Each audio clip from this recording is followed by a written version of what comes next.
What's up, everybody? Welcome back to Off the Wall. My name is Bogz. Today, I'm going to be reviewing episode 6 of Ahsoka. This one's called Far, Far Away. Do apologize for the late upload on this. I did actually watch the episode a few days late, but let's get straight to it. So, this is potentially my favorite episode of the series so far, and it proves that Filoni has basically got what it takes, has the guile, has the vision to take Star Wars into the future. We finally got to see Thrawn and Ezra. So many expectations going in, and at times surpassed. And some of it was mind-blowingly good, particularly like the first half, first 20 minutes. And it's just basically a sign to give everything to Filoni.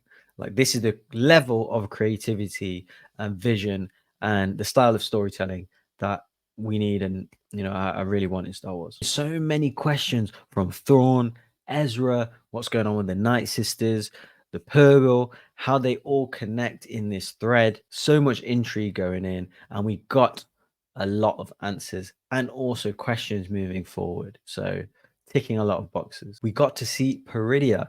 This is where the Purgle go to die, which is the ancient homeworld of the Witch Empire of Dathomir. And it's a world of legends that this place has been known of and talked about by the Jedi in the Jedi archives. One of the most interesting standouts of this episode was the ancient power that Balin was referring to, something cooking basically on this planet that he can sense that calls to him.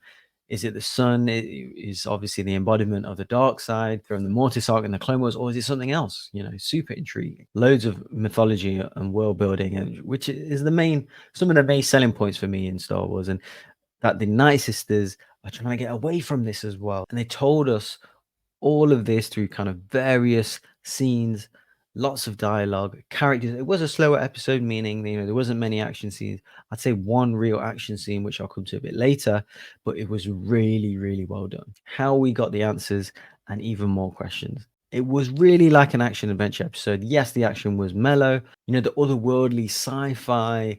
Went to another galaxy in this episode, so I did get vibes of several other kind of sci-fi fantasy adventure stuff. Seeing new planets, new areas, castles, definitely got aliens vibes, even Lost at times, meeting these villagers and locals and creatures and so many other aspects, which I'll come to a bit later, so many other aspects of sci-fi, and I haven't seen so much tying into the past and moving the story forward as much in the Disney era of Star Wars, only really in Filoni's work. So seeing Filoni's vision, it's obviously things we've never seen before, particularly in live action, and moving the story forward. Almost new versions that we've seen from things in the past, whether it be Star Wars or some other properties that invoke so many themes, speculations, ideas, and questions. And that's where a lot of the joy and like the kind of spice in Star Wars, where the fans, we build like I said, the theories, the fun, the excitement, because of what can happen, the potential of characters joining in, storylines. This episode in particular tied in,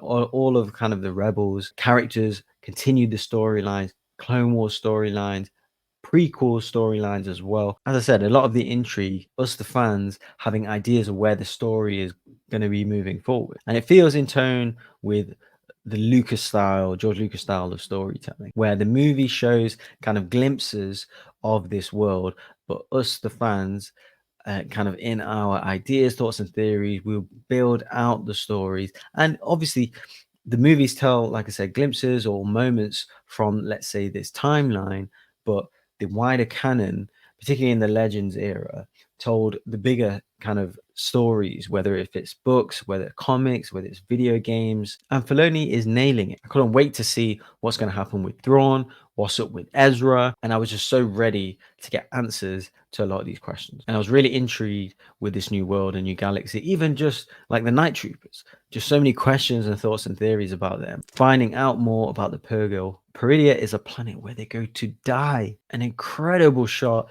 of the bones that surround this planet and create the ring. The atmosphere of this, I'm not sure if the galaxy or the planet itself is creating the rings and having the bones. And it was quite a little bit chilling watching the ship go through these bones of the Purgles. And the castle that they come into and land, again, obviously very straight out of Aliens, it almost felt like. So seeing this new planet and this castle at the center of this kind of land really felt like, it's particularly the castle itself, out of Lord of the Rings, out of Game of Thrones, even something like Legend, visually stunning castle. And the Great Mothers looked absolutely fantastic, almost borderline, horror.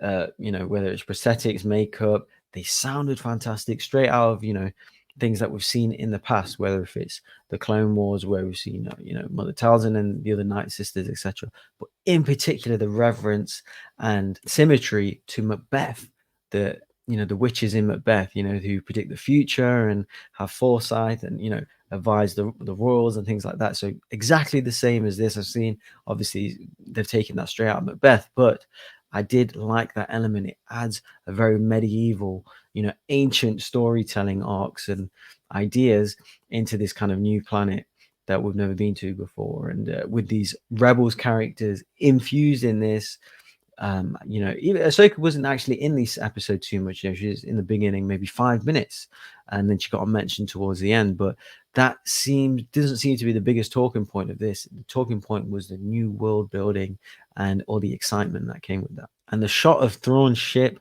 coming over the castle was absolutely fantastic, visually stunning, so cool. And then seeing all the night troopers and how brilliant they look, zombie, particularly Enoch with the mask, getting Doom vibes, or the helmet that he has and the sound that he projects, the voice. Like, you felt like we were kind of coming into a lived-in army, a lived-in world, with Thrawn being the head, the monarch of the Grand Admiral. Even like the look of the wolves, the bandits, nomads, whatever they were called, and the look of Ezra Bridger did take me maybe a couple of times and a few kind of images to get used to the kind of new look of Ezra. Like, his hair is somewhat similar to when he was younger. He had longer hair, but obviously a beard, how and the eyes and everything. His costume, his outfit, is almost like pirate-esque, or, you can say maybe Bedouin style or that kind of thing. So very interesting choices there. But I actually thought the actor nailed it. His mannerisms, he actually spoke like Ezra as well. He just came. I really enjoyed his performance. I wanted to see more and hear more of him. All the intrigue and the answers to all the intrigue and the answers and questions done in such a brilliant visual way. I was pretty impressed with the way we caught up with Thrawn and Ezra, particularly off the back of how Rebels ended. The introduction of Thrawn, I thought he looked, pretty good with his, the aesthetic, the costume. Obviously, he's got the same voice actor playing the role. We did see in Rebels, he was a prolific fighter. He was a big bulky guy, physique and everything. Obviously, this live action version hasn't got exactly the same, physique wise, but he has been in this trapped on this planet and stuff. So I just did my own headcanon, and he's a bit out of shape. He does seem like his normal self, but the questions that I had is, or why exactly is he working with the grandmothers? What's his game here? Obviously, the night troopers, you would presume, but just by the name alone, that they have been brought to existence by the night sisters, or the grandmothers, and their kind of witchcraft. And the coffins you see these night troopers bringing onto Thrawn's ship, are they of the night sisters, or ancient kind of grandmothers that they may be trying to bring back to life? Where are they going? Why do they want to leave this planet? Are they trying to escape this power that Balin has been referring to? Because Thrawn, we know, is so calculated, but obviously he has been changed by his time on this planet. But obviously he has been changed by his time on this planet, his exile, what happened at the end of Rebels. He was beaten by Ezra Bridger. And there's a massive, hints, glaring things going on here that something else is at play, something else is going on, something behind the scenes that maybe he hasn't told Morgan Elsbeth, or definitely didn't tell Balin and Shin. So something else is going on with Thrawn that we are yet to see, potentially with Ezra as well, or even with his discussions with Sabine. You sensed he's hiding something. That's what I felt like. He didn't really say what he's been up to, how he's been going out. Has he had any interactions with Thrawn? What's going on? Because we do know from the past he has had dark side tendencies. Obviously, towards the end of Rebels, he was kind of a full Jedi, but growing up, he had interactions with, obviously, Maul and Vader, and holocrons and things like that. So is it straight forward with Ezra? It never seems to be. So let's see. And of course, Sabine doesn't exactly tell him how she got there. and that she's about to bring Thrawn back to our galaxy, which kind of undoes Ezra's sacrifice that he did at the end of Star Wars Rebels. How is he going to react to that? How will they reconcile with that? How are they going to stop Thrawn and the Night Sisters? And obviously Ahsoka's about to land on the planet as well. Is that enough? You know, he's got an army, he's got Night Sisters, so he needs more help. So I did get a sense of obviously tension between Balin, Shin, Thrawn as well. So Shin seems really concerned about Thrawn as well. So will we see a change with her as well? Obviously, we see master and apprentices themes in Star Wars all the time, that the master has to kind of sacrifice himself in terms of the plot to kind of elevate the apprentice. So we'll see there. But possibly the main standout of the episode was Balin. I thought his overall performance, his backstory, his relationship with Shin, it was all really cool and intriguing, and I want to see more of him. And this dark power that is possessing this planet that he sees and that's appealing to him and calls to him in the Force, that is his destiny. But we shall see what that is. There's been no kind of obvious reference to what that is. I mean, there's plenty of theories out there. The dark side embodiment of the Force, which is the sun from the Mortis arc, is the kind of lead theory, but we don't know. I mean, that is super intriguing. And obviously the Night Sisters seem to be wanting to get off planet. Obviously the grandmother, or seemingly trying to get off this planet. Is it because of that dark power, or is it something else? And will this dark power connect to Ezra in any way? Does Ezra have any connection to this? Does he know what will happen when Ezra sees Balin? And also, has Ezra been practicing in the Force? You know, he does have quite particular abilities, and as Balin said, he isn't the biggest or strongest threat in terms of a Jedi or a Force user in general. Has he been developing in the Force? Obviously he doesn't have his master anymore. Is there any other characters there that he's had interactions with? You know, he had an interaction, you know, by a Force vision in a Jedi temple with Yoda.